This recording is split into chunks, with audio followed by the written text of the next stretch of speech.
Hello ସାଙ୍ଗମାନେ ସମସ୍ତଙ୍କୁ ନମସ୍କାର ଗୁଡ୍ ମର୍ଣ୍ଣିଂ ସ୍ୱାଗତ ଜଣାଉଛି ମୁଁ ମୋ ଚ୍ୟାନେଲରେ। ତ ଚାଲନ୍ତୁ ଜାଣିବା ଆଜିର ଗୋଟେ ବଡ଼ ଅପଡେଟଟି ହେଉଛି ପିଏମ କିଷାନ ଯୋଜନାରେ 4ଟି ବଡ଼ ପରିବର୍ତ୍ତନ। ଚାଷୀ ଭାଇ ହୁଅନ୍ତୁ ଆଲର୍ଟ, ନଚେତ୍ ଯଦି ଆପଣ ମଧ୍ୟ ପ୍ରଧାନମନ୍ତ୍ରୀ କିଷାନ ଯୋଜନାରେ ହିତାଧିକାରୀ, ତେବେ ଏହି 4ଟି ପରିବର୍ତ୍ତନ ବିଷୟରେ ଜାଣିବା ଆପଣଙ୍କ ପାଇଁ ଗୁରୁତ୍ୱପୂର୍ଣ୍ଣ। କାରଣ ଯଦି ଆପଣ ଏହି ପରିବର୍ତ୍ତନ ଗୁଡ଼ିକ ବିଷୟରେ ଅବଗତ ଅଛନ୍ତି, ତେବେ ଆପଣ ଅନ୍ୟ କୃଷକମାନଙ୍କୁ ମଧ୍ୟ ଜଣାଇ ସେମାନଙ୍କ କାର୍ଯ୍ୟକୁ ସହଜ କରିପାରିବେ। ବର୍ତ୍ତମାନ ପର୍ଯ୍ୟନ୍ତ ଯୋଗ୍ୟ କୃଷକମାନେ 16ତମ କିସ୍ତିର ଲାଭ ପାଇସାରିଛନ୍ତି। ଫେବୃଆରୀ 28ରେ 16ତମ କିସ୍ତି କୃଷକଙ୍କ ଆକାଉଣ୍ଟକୁ ହସ୍ତାନ୍ତର କରାଯାଇଥିଲା। ଏହା କୁହାଯାଇଛି ଯେ ନୂଆ ସରକାର ଗଠନ ପରେ ତୁରନ୍ତ ପ୍ରଧାନମନ୍ତ୍ରୀ କିଷାନ ନିଧିର 17ତମ କିସ୍ତି କୃଷକଙ୍କ ଆକାଉଣ୍ଟକୁ ସ୍ଥାନାନ୍ତର ହେବ। ବେନିଫିସିଆରୀରେ ପରିବର୍ତ୍ତନ ଆସିଲା।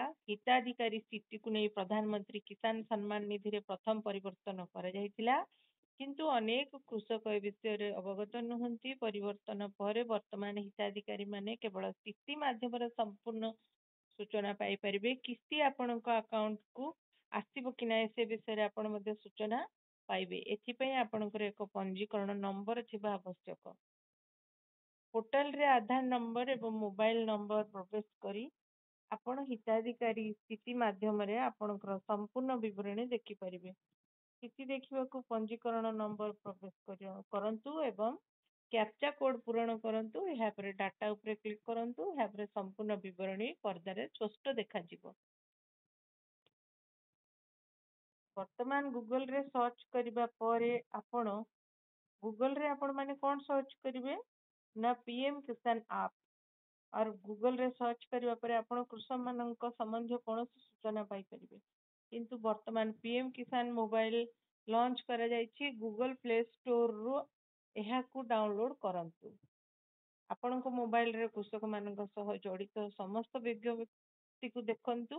କେବଳ ଏତିକି ନୁହେଁ, ବର୍ତ୍ତମାନ ଆପଣଙ୍କୁ KYC ବିଷୟରେ ଚିନ୍ତା କରିବାର ଆବଶ୍ୟକତା ନାହିଁ। ବର୍ତ୍ତମାନ ଗୁଗଲରେ ସର୍ଚ୍ଚ କରିବା ପରେ ଆପଣ କୃଷକମାନଙ୍କ ସମ୍ବନ୍ଧୀୟ କୌଣସି ସୂଚନା ପାଇପାରିବେ।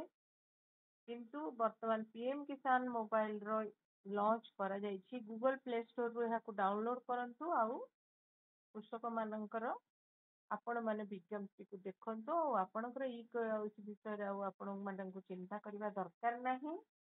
ଏହି ଆପ୍ ମାଧ୍ୟମରେ KYC କୁ ଅନୁମୋଦନ କରାଯାଇଛି। ଆପ୍ ଖୋଲିବା ଦ୍ୱାରା ସମ୍ପୃକ୍ତ ଚାଷୀଙ୍କୁ ତାଙ୍କ ଚେହେରା ସ୍କାନ୍ କରିବାକୁ ପଡ଼ିବ। ଏହାପରେ ସମ୍ପୃକ୍ତ ଚାଷୀଙ୍କ KYC ସ୍ୱୟଂଚାଳିତ ଭାବରେ ବିଚାର କରାଯିବ।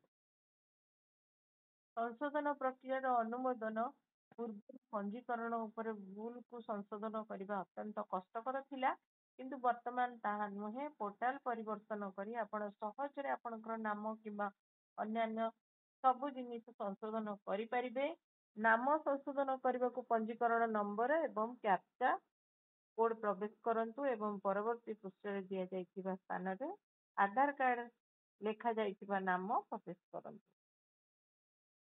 ଏହା ବ୍ୟତୀତ ଭୁଲ ଲେଖାକୁ ଯାଞ୍ଚ କରିବା ମଧ୍ୟ ଅତି ସହଜ ହୋଇଛି। ଭୁଲ ଲେଖା ଆପଣ ଯାଞ୍ଚ କରିବେ, କାରଣ ଏହା ନିହାତି ଦରକାର ଆମର ପିଏମ କିଷାନ ଯୋଜନାରେ ସାମିଲ ହେବା ପାଇଁ ଆଉ ସେଥିରୁ ସହଯୋଗ ପାଇବା ପାଇଁ। ତ ଭୁଲ ଲେଖାକୁ ଏଥିରେ ଯାଞ୍ଚ କରିବା ଅତି ସହଜ ହେଇଛି। ଆଉ ଚାଷୀଙ୍କ ବିଳମ୍ବତାକୁ ଦୃଷ୍ଟିରେ ରଖି ଏହି ସମସ୍ତ ସୁବିଧା କରାଯାଇଛି। କାରଣ ବର୍ତ୍ତମାନ ପର୍ଯ୍ୟନ୍ତ କୋଟି କୋଟି କୃଷକ ଅଛନ୍ତି ଯେଉଁମାନେ KYC କରିନାହାନ୍ତି। ଧନ୍ୟବାଦ ବନ୍ଧୁଗଣ। ଆପଣମାନଙ୍କୁ କେମିତି ଲାଗିଲା ଭିଡ଼ିଓଟି ନିଶ୍ଚୟ କମେଣ୍ଟ ବକ୍ସରେ କମେଣ୍ଟ କରି ଜଣେଇବେ। ଯଦି ଭଲ ଲାଗିଛି ତାହେଲେ ଗୋଟେ ଲାଇକ୍ ନିଶ୍ଚୟ କରିବେ। ଆଉ ଯଦି ଆପଣମାନେ ମୋର ଚ୍ୟାନେଲରେ ନୂଆ ଅଛନ୍ତି ତାହେଲେ ଚ୍ୟାନେଲଟିକୁ ନିଶ୍ଚୟ ସବସ୍କ୍ରାଇବ କରିଦେବେ। ସାଇଡରେ ଥିବା ବେଲ୍ ଆଇକନକୁ ନିଶ୍ଚୟ ପ୍ରେସ୍ କରିଦେବେ। ଯଦି କିଛି ଡାଉଟ୍ ରହୁଛି ଭିଡ଼ିଓ ବିଷୟରେ ନିଶ୍ଚୟ ମୋତେ କମେଣ୍ଟ ବକ୍ସରେ କମେଣ୍ଟ କରି ପଚାରିବେ, ମୁଁ ନିଶ୍ଚୟ ଉତ୍ତର ଦେବି। ମୁଁ ରହୁଛି, ପୁଣି ଦେଖା ହବା ଆପଣମାନଙ୍କ ସହିତ ଆଉ ଗୋଟେ ଏମିତି ଭିଡ଼ିଓରେ।